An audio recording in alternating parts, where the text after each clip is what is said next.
and welcome to Cal Community Connections. Today I am here at the LGBT Community Center, and we're going to be talking with the president and CEO, Phyllis Harris. She's going to tell us a little bit more about the Community Center and their youth programming. So come on, let's go. Okay, so now we're on the inside of the center, and I'm so excited because this is my first time here. We got the front desk here. We have an awesome little sitting area here. We've got classrooms and community rooms. This is so exciting. Come on, let's go find Phyllis. Hello everyone, I am so excited to be sitting here across from a dear friend and colleague, Phyllis Harris. Give it up for Phyllis. Thank you. First time that's happened this one. That's awesome. Thank you. We're so excited to get a chance to talk to you today, Phyllis, about Pride Month. We are celebrating Pride Month. I'm incredibly curious. Yes. What does Pride mean to you? Wow. And what does Pride Month mean? Like, what are the activities that happen within Pride Month here in Cleveland? Okay, so what does it mean to me? It's an opportunity to celebrate. It's an opportunity to lift the voices of LGBTQ people in a way that we don't get to regularly. Mm-hmm. It's an opportunity to center LGBTQ people and our issues, an opportunity to be activists, to advocate, and an opportunity to celebrate. Yeah. So, for our organization, it is, quite the privilege to be able to create this citywide event where everyone can join in. And that's Pride in the CLE, that's right? Pride in the CLE. Okay, great. And Pride in the CLE incorporates a march and it incorporates a festival. And that festival allows us to connect to other like-minded individual businesses, artisans, health and human services organizations, community organizers, all coming together to acknowledge that there is a movement towards the rights and respect for LGBTQ folks, and to, like I said again, center our issues.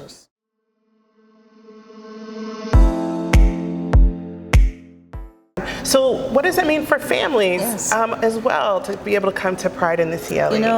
Even our where we are located here at the center, when people come in, I say to them, we're also a cultural center. And so I think Pride in the CLE also allows us an opportunity to show who we are as a culture. So there are opportunities for families. So if you have little ones, we have a section for families and with children under 10. If you're a young person, we try to get you in on that 1 hour, go ahead and twerk it dance hour. Yes, I think I've been around for that one.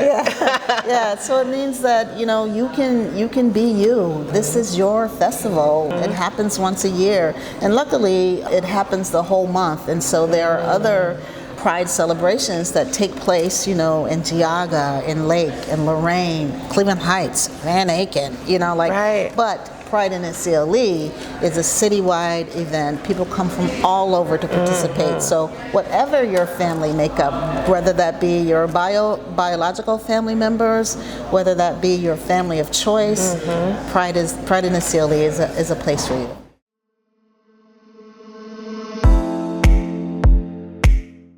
Tell us a little bit more about the LGBT Center. Tell us more about this space, Sure. And how folks might be able to become involved. Okay, so I often would say to folks, if you're a Clevelander, if you love Cleveland, if you're a greater Cleveland, be proud that the city has been able to maintain an LGBT Center for almost 50 years. And so 2025 we'll be celebrating 50 years. Wow. The organization started, with a group of people who identified as lesbian and gay, who wanted to support each other. So there were 2 years that it was a newspaper, a news periodical that spoke to the needs of LGBTQ people here in Cleveland. In '77, incorporated as a nonprofit. So we will be celebrating 50 years. We're one of the first established LGBT centers in the nation. That's amazing. So that's a proud thing for our city and for LGBTQ folks. And 4 years ago this week, we moved into this new facility. There have been several iterations of the LGBT Center that did great work. Prior to being here, we were across the street. I remember being across the street in the basement, yes, right? And you'd come in and you'd have to drop down to the basement where all the magic took place. And our campaign for this year, for this building, was up and out. And so we're coming up to street level. We're out and visible. Love it. We've established ourselves as an anchor organization in the Gordon Square Arts District. We believe that we belong here and other places in this city, and so this is our sort of like flagship, if you will, organization.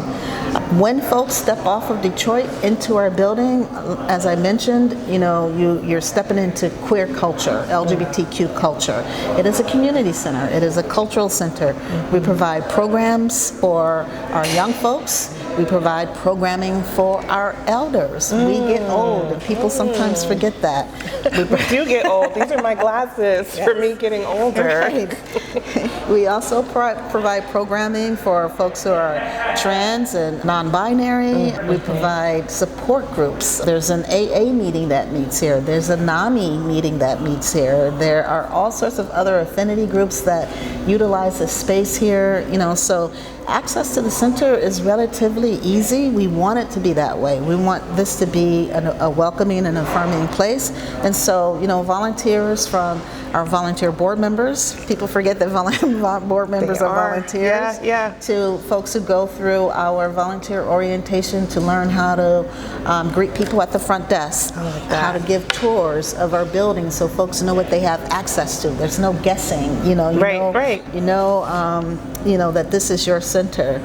By the time I got to the center in 2012, I'd been out for many years, but I've learned so much more about our community and how we evolve, and I think that's it's really it's a learning amazing. Space.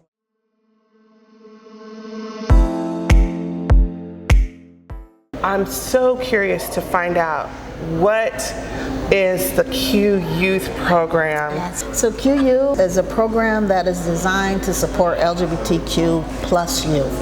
So if you're an ally, you also can be engaged with our QU programming. It is a safe place primarily for LGBTQ identified young people ages 11 until 20. Wow. Part of what they have access to is the center, right? Yeah. Representation matters, so they're seeing adult professionals here working, but also who identify under the umbrella of queer or LGBTQ plus. And so I think it's for our young people, it is a way to reaffirm, a way to see, to dream the dream around their futures and who they can be and how they can be. We greet them and welcome them in 3 days a week in the afternoons, beginning at around 3:30 until about 7:30. Okay. The first part of their being here, we do not program them. They are able to just be. They come in, they get acclimated to their space on the second floor here, where there's lights and couches and snacks and gaming equipment, and they can just be. After about a couple hours, they can self-select into one of our more curriculum-based programs called Power Up, Power Out. Okay. This program allows our young people to learn about community organizing. It allows them to learn about their sexual health and making good decisions because they're getting accurate information. Yes, it's so important. It allows them to raise a little bit of money. It's a 12-week program, and at 3 or 4 week intervals they get a stipend of $40. I don't remember what it is, but just a little money to incentivize them and to let them know that we understand. They have other obligations that they might need to be able to. That money would help. They learn to advocate for themselves at home. They learn to advocate for themselves in their school places. They learn to advocate for themselves in the workplace. If they complete that program, they're eligible to become what we call a QU ambassador. Oh, I love that. Or QYAs, and they represent the center. So they can do tabling events. When we have opportunities for panel discussion and people really want to hear from LGBTQ youth, they can participate in that. It's a way to support their health and well-being. Yeah. Programs like yours, programs like QU really offer programming around protective factors, right? Love that. And so if we can, get these young people engaged in the arts, if we can get them to a place where it's safe and affirming, yes, we are taking good care of our youth. Absolutely, and it's so important because really, not to be cheesy, but they really are our future, and we're going to be handing so much to them, and we want them to be their complete, full, authentic selves, as we have said.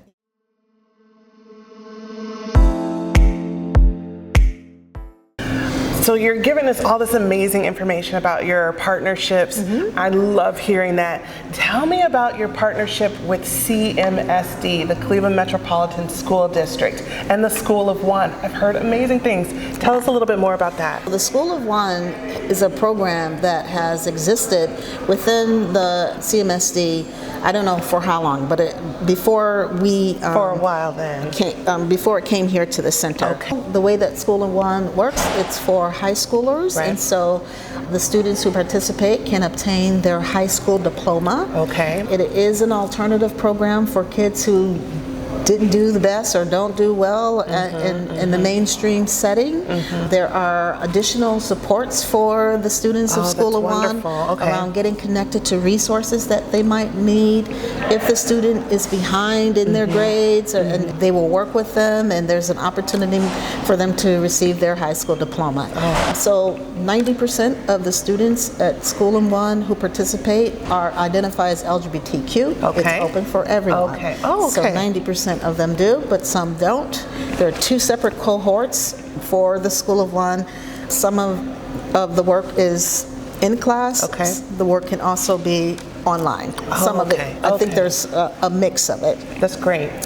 It's grown since that first COVID launch year, and last I heard, and this was last year when we were first getting started, there were 27 students. I would imagine that there are more.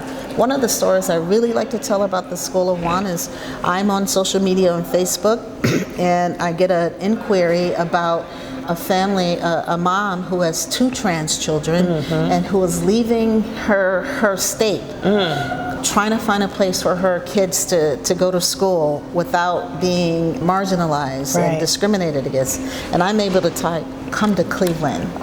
Come to the center in Cleveland. We have the School of One. She did. And so it is a very powerful story to tell about, supporting, parents who love their trans-identified, in this case, trans-identified children, to bring them to a safe space. And so it is a great program.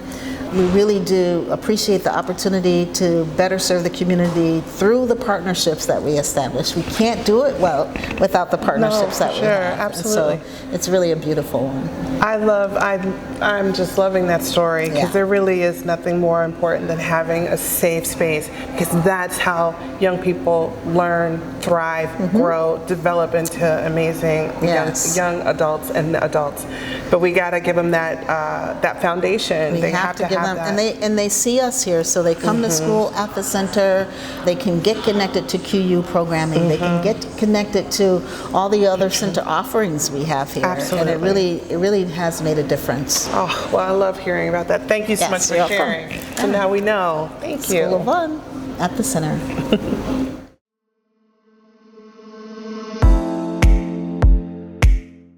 All right. So we talked about a lot, but I just want to make sure that everybody knows the best way to get connected here. So for especially young people, they want to come and get connected here at the center. What's the best way? So the best way is to check out our website. On our website, you will learn about the different programs.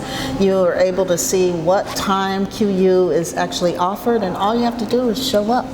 It's showing up. And so checking our website, if you would like to get connected to our newsletter. So we do a monthly newsletter that goes out every first Tuesday of the month. There's an opportunity through our website at www.lgbtcleveland.org to sign up for our monthly newsletter. Great. If you have access to social media, then we post on Instagram and Facebook. Okay. And so there's opportunity to see what's going on there. So I would follow our socials.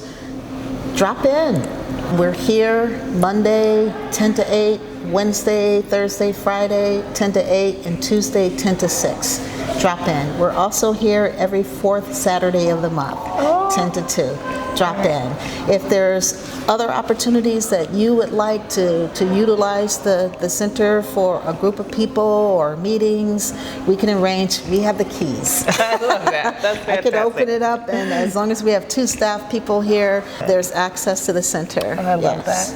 Well, Phyllis, thank you so much for taking time to speak with me today and sharing a little bit more about the center, about Pride in the CLE, and about Q Youth, and then also about your partnership with CMSD School of One. Yes. Thank you. Thank you so much. Happy Pride.